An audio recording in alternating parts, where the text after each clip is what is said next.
Menzione speciale alla Gran Bretagna.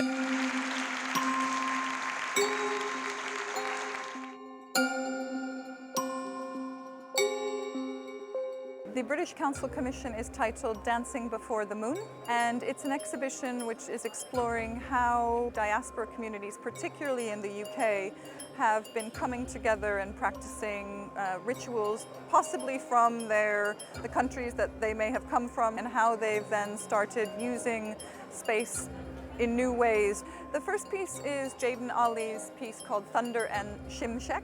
Şimşek is a Turkish Cypriot word meaning lightning, and it also refers to sort of the sparks that you might get in a traditional Cypriot barbecue. So this piece is really all about cooking and coming together, and in fact the piece is interactive, and we invite visitors to come and play the big steel pan here.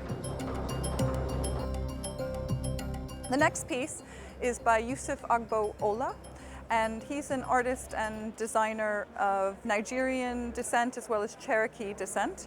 And his piece is called Maluku, Six Bone Temple. And this piece is really looking at the ritual of being in nature and connecting with nature. And the piece itself is made of textiles that have been stretched across a frame. And when you go into that room, it feels as though you're in the forest. The next piece is titled Bardo. It's by an artist called Madav Kadau. It's looking at that ritual around how we see the afterlife, taking inspiration from Hindu culture. It's a piece that was originally installed as an installation in the Viennese courtyard in 2021. That aluminium was melted down and recast in sand to create the piece that we have here. So the piece itself is literally reincarnated.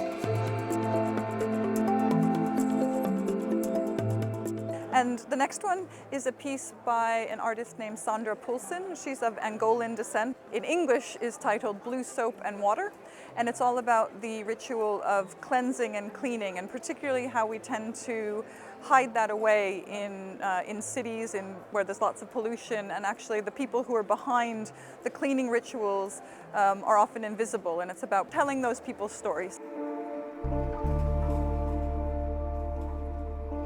The whole exhibition takes its title from the film, Dancing Before the Moon, and it combines archive footage from the British Film Institute's National Archive together with new footage of rituals taking place in the UK. We've worked with artists to create this exhibition, and the pieces themselves are very evocative and in some ways emotional, and they're all about the craft of making as well.